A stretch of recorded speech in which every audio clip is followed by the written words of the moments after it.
So after watching probably way too many videos on YouTube, I decided I wanted to try some linear switches.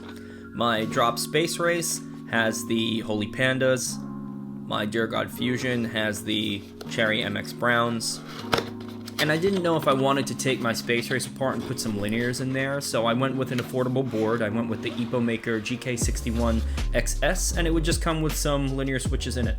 It comes with a set of instructions, which you absolutely need for the RGB controls and for Bluetooth.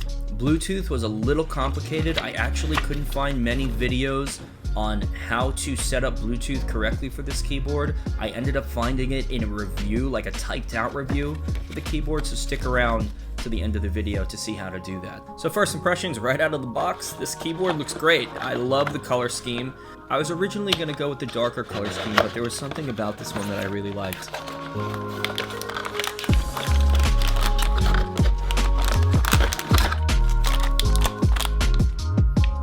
The case itself is pretty sturdy, not the heaviest thing in the world. It doesn't come with any kick-out feet, but has its own little rubber stoppers.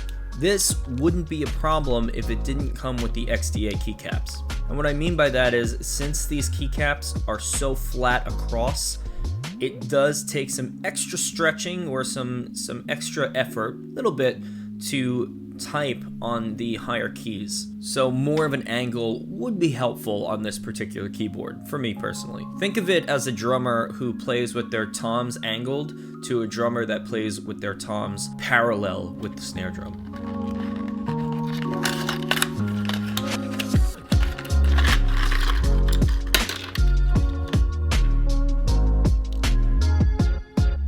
As for accessories, it comes with a keycap puller, it comes with a switch puller, both of them are trash, and it comes with 3 extra switches. Now at first I was a little confused by this, but then I realized why.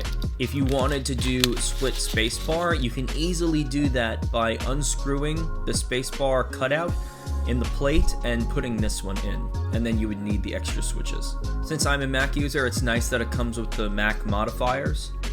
It comes with a braided USB-C cable, but I'm honestly just too lazy to plug that in, so I'm going to use my own. So this has very quickly become my least favorite part of making these videos, which is demonstrating the RGB. There's so many on here, and I'm not going to go too far into specifics, but I will demonstrate what they look like. So function backspace turns it on and off, pretty simple. If you hit function P, that will decrease the brightness of the RGB. If you want to increase it back up, you can just hit function and the left bracket.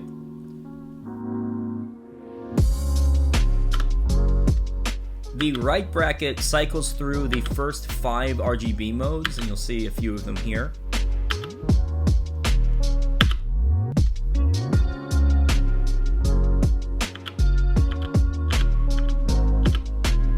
You can then use function vertical line or backslash key to cycle through the next 6 through 9 different RGB modes.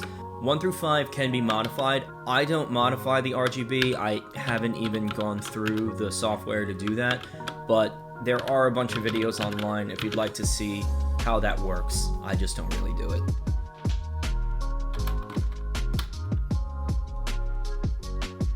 So now the other thing that I notice about these PBT keycaps is that the edges are a little wonky. Some of them have corners, like they look like they were cut or shaved down improperly. They just look like they weren't sanded completely.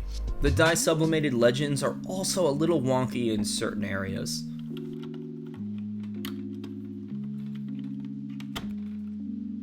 The stabilizers were pre-lubed, but they may as well not have come lubed at all because they are probably the most rattly stabilizers I've ever felt, ever. I wouldn't even waste your time re-lubing these, just throw them out and buy some authentic cherry stabs.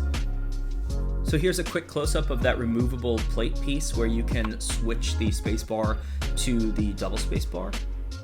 As you can see, you just use a tiny Phillips head screwdriver and it comes right out. Oh, also to mention, this is my first 60% board, and I need arrow keys. So something that I really liked about this is it's a pretty simple layered arrow key layout. It's definitely not a difficult one to remember. Does it take some time to adjust? Yes, when I'm video editing or doing my own work in Photoshop, yeah, it takes me a minute, but I'm getting used to it now. Something that I also really liked about this is if you are a Mac user, you can use the function G and H buttons to decrease or increase your volume, and you can also use function F to mute or unmute if you needed to. So now in the beginning of the video, I was talking about how the switch puller that it comes with is total trash. Well, I hope you didn't throw it out yet, because you actually might need it. The case is so narrow for the top and bottom switches that my switch puller will not fit in there at all. So for the bottom switches, you absolutely need the switch puller it comes with. And for the top switches, I actually use the switch puller it comes with. For the bottom tab and the top tab, I use tweezers. So for Bluetooth, you hit function spacebar and the Z key will start lighting up blue. Then hold function Z, and then it will start blinking from blue to green to red over and over again, and that's when you can pair the keyboard.